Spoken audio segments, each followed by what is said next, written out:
हरे कृष्ण, जय माता दी। प्रिय श्रोताओं, सनातन धर्म में माघ मास की नवरात्रि को शक्ति उपासना का विशेष समय माना जाता है। माघ मास की नवरात्रि को माघ गुप्त नवरात्रि के नाम से जाना जाता है। यह समय विशेष रूप से 10 महाविद्याओं के साधना से जुड़ा माना जाता है। धार्मिक मान्यताओं के अनुसार गुप्त नवरात्रि में देवी दुर्गा के प्रगट स्वरूपों के साथ साथ उनके गूढ़ और रहस्यमय रूपों की उपासना की जाती है। गुप्त नवरात्रि के दौरान माता दुर्गा के 10 महाविद्याओं की पूजा गुप्त रूप से की जाती है। ऐसे साल में कुल 4 नवरात्रि आती है। 2 गुप्त नवरात्रि, 2 प्रत्यक्ष रूप से नवरात्रि मनाई जाती है, जो कि चैत नवरात्रि और शरद नवरात्रि है। पंचांग के अनुसार गुप्त नवरात्रि का पर्व आषाढ़ और माघ महीने में मनाया जाता है। गुप्त नवरात्रि में 10 महाविद्याओं की पूजा आराधना की जाती है।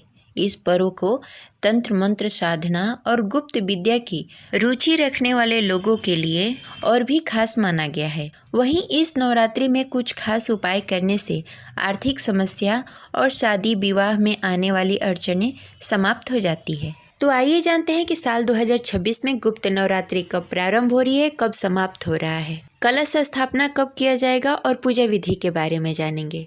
तो इस वीडियो को अंत तक अवश्य देखिएगा। अगर आपको जानकारी अच्छी लगे तो इस वीडियो को लाइक करके कमेंट बॉक्स में जय माता दी अवश्य लिखें।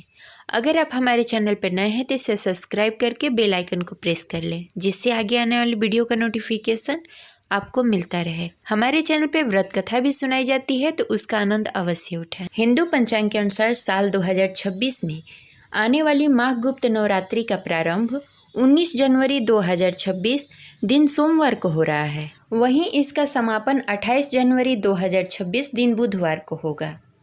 माघ गुप्त नवरात्रि के दिन घट स्थापना का शुभ मुहूर्त सुबह 7:14 से 10:46 तक और अभिजीत मुहूर्त रहेगा दोपहर 12:11 से 12:53 तक। आप इस शुभ मुहूर्त में घट स्थापना कर सकते हैं।